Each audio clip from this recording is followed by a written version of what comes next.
Hi, my name's John, and this is Business Update. In this week's episode, we'll be talking about the sad fate that is the Philadelphia 76ers, which, they've been eliminated by the Miami Heat in 6 games.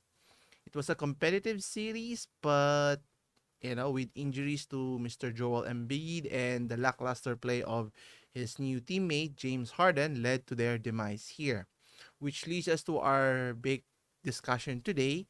The decision for the decision makers in Philadelphia who made the trade for Ben Simmons for James Harden was the best one, or is this the underlying trend that a symptom of a bigger problem? So we'll take a look at that one as well.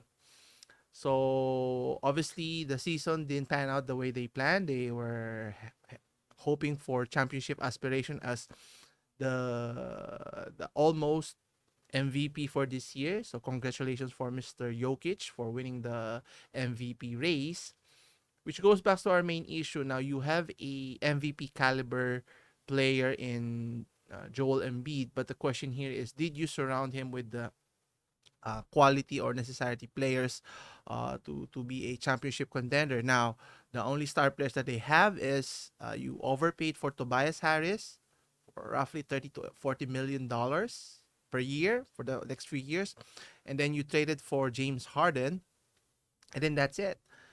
There's an up and coming guard. You have Tyrese Maxey, but he's still way too young. So you see glimpses of his potential, but he's not yet there. And obviously, uh, Mr. Embiid is in its prime still. So he's, I think, currently under contract for the next 5 years.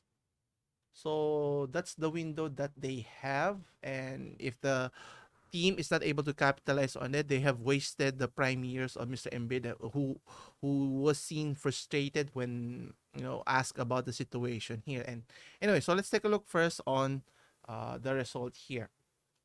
Now, how they were defeated, obviously, with the Miami Heat, which they were beaten by by the by headed by Mr. Jimmy Butler, who, if some of you may not have known, was a former teammate of Mr. Embiid, who could have used him in this kinds of situation instead of going up against him, could have teamed with him and help his cause. And I think they had the best chance during his time when Jimmy Butler was still with the team.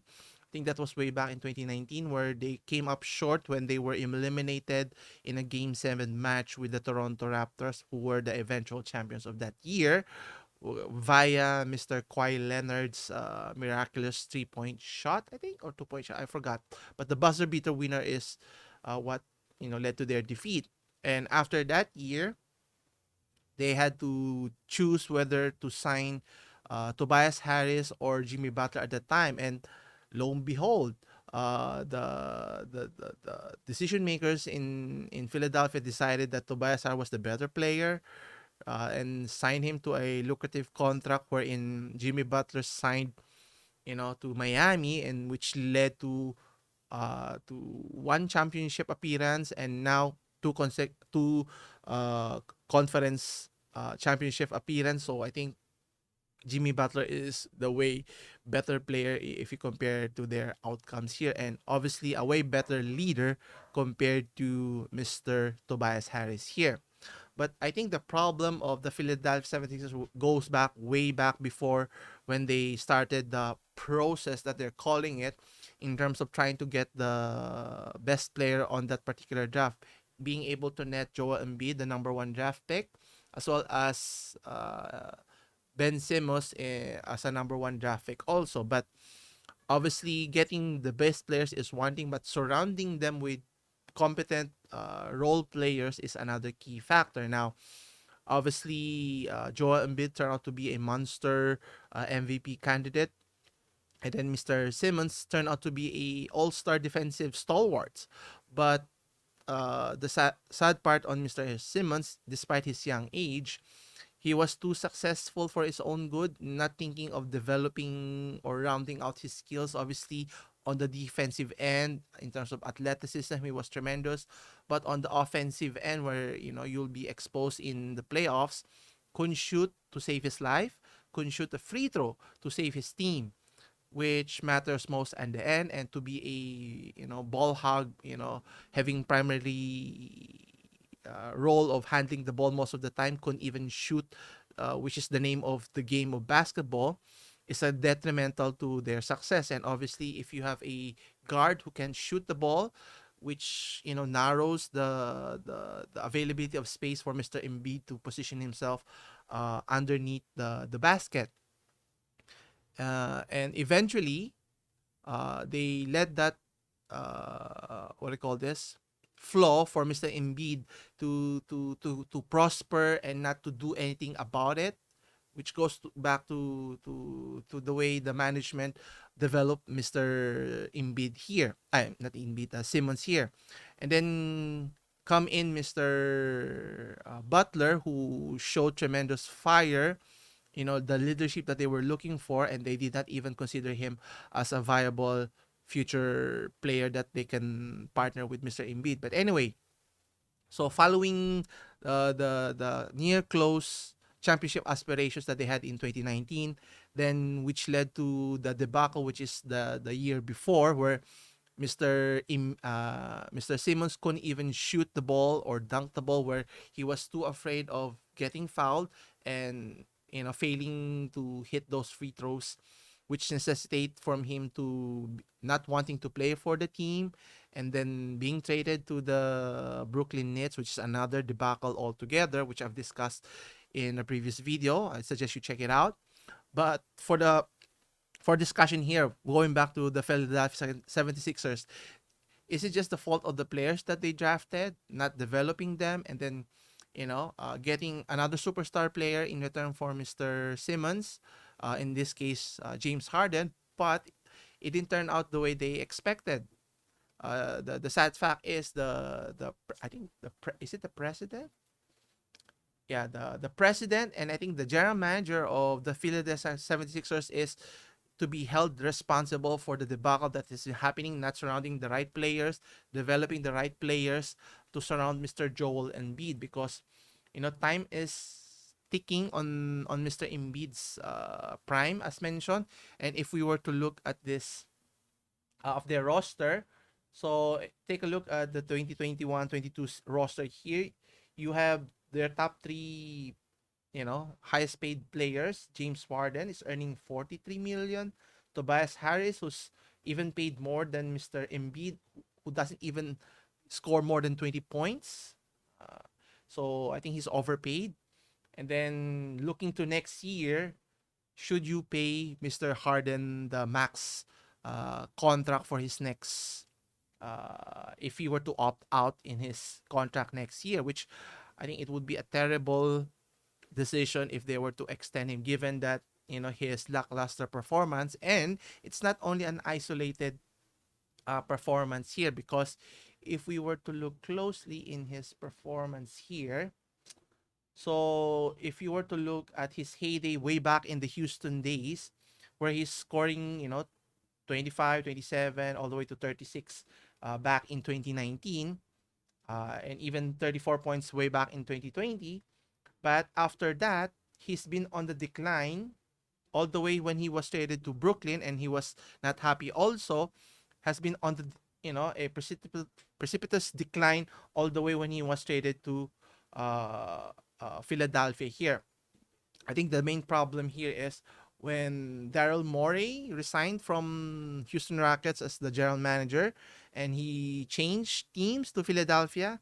He could have gotten James Harden almost a year or two before, on his decline, and could have benefited tremendously. So they could have seen if the partnering of James Harden and Joel Embiid would make sense here. But that's not the case here. And if we were to look closely on how Mr. James Harden plays, his play style is more on dribble, dribble, dribble, dribble, dribble, and then try to pass by his initial defender so that he can drive, get foul, or kick out to a 3-point shot, and his patented step back 3-point shot.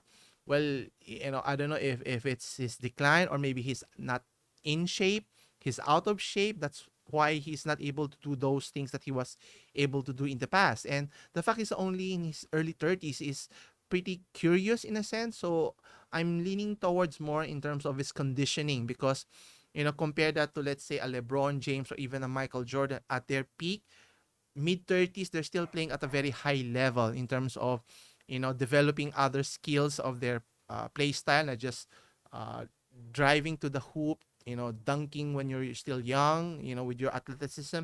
But as it erodes to your early to late 30s, obviously you need to develop a mid range, which I think is lacking in Mr. James Harden's game. So, it could be a cause of concern if I were looking at the team's construction here. And the only positive thing that I see here is Mr. Tyrese Maxey here. So as you can see here, Tyrese Maxey is a young up and coming point guard, on a rookie contract. So there's promise there, but they need to overhaul their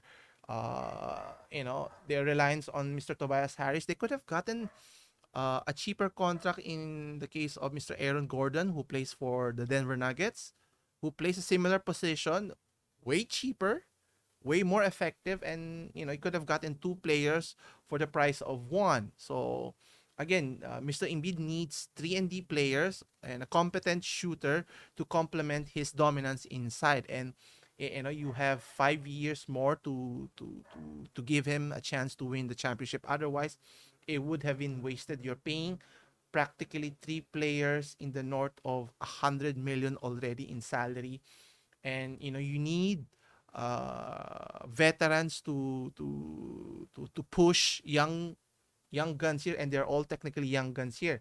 So James Harden could have been their leader, but he's not a leader type. And the only one with championship experience is Mr. Danny Green here, but sad to say he was injured in the series here. And if you look at the roster here with only Paul Millsap as a veteran, but he has no experience in terms of winning championship. And then the rest of the roster is a mishmash of unknown players here, which goes back to developing core players to if you have championship aspects. Obviously you're paying a lot of money for your top players, but you have to balance out your roster with competent role players, veterans, and rookies here, so that you always have a fresh blood of new players coming in and out of your team. Take a look at the Los Angeles Lakers, another disaster. That's you solely blame on LeBron James, who wanted to partner with Russell Westbrook, who couldn't even shoot, even his life depended on it. And knowing that he couldn't shoot, he still shoots the 3 point shot to his heart's contents, knowing that other teams are letting him shoot because he doesn't have that range. And obviously, using on athleticism can help you in your when you're younger, but at the latter part of your career, well, you've seen many players from John Wall to Russell Westbrook, and now even James Harden is struggling mightily, not evolving your game to another level so that you can, you know, gracefully age in their current age. Look at Mr. Chris Paul, right? He may not be a high leaper. He could have dunked during his heyday, younger days when he was a rookie.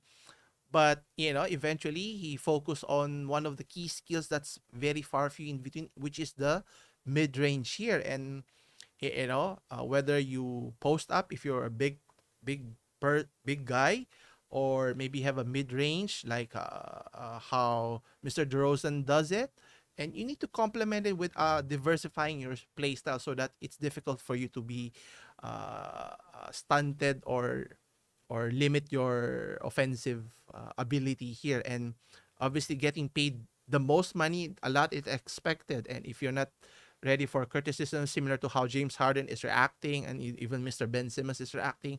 And don't get me started with Mr. Kyrie Irving is another hot issue here.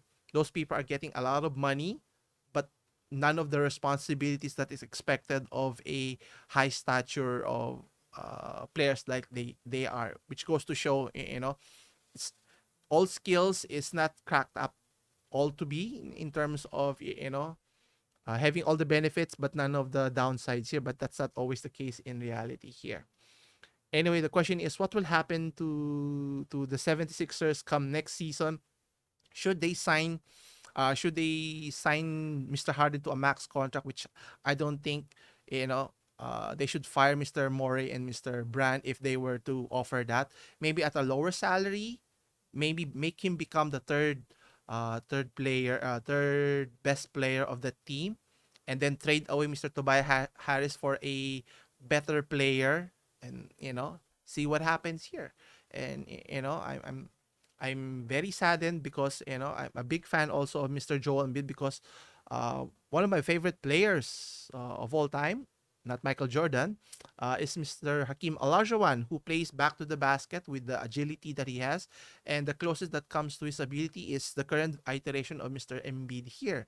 Very powerful, who plays offense, defense, and has mid range and even shoots a little bit of 3-point shots, which is reminiscent of the heydays when Mr. Olajuwon is still playing. So hopefully they can surround him with better players, competent players. I don't know about if Doc Rivers is the right coach, but we'll see by next year if things still go the same route, meaning eliminated in the first or second round.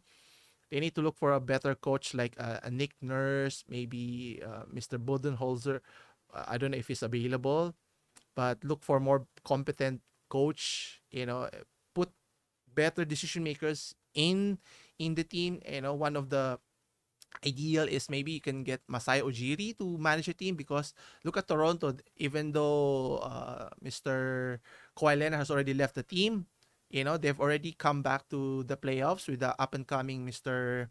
Barnes partnered with Pascal Siakam, and then you also have Van Fleet in their roster. So hopefully they can groom other key rosters or maybe recruit or sign in great free agents to be able to contend again in the future. So again, it's a mix and match of getting best players but best decision makers behind the scenes to get the best out of each team.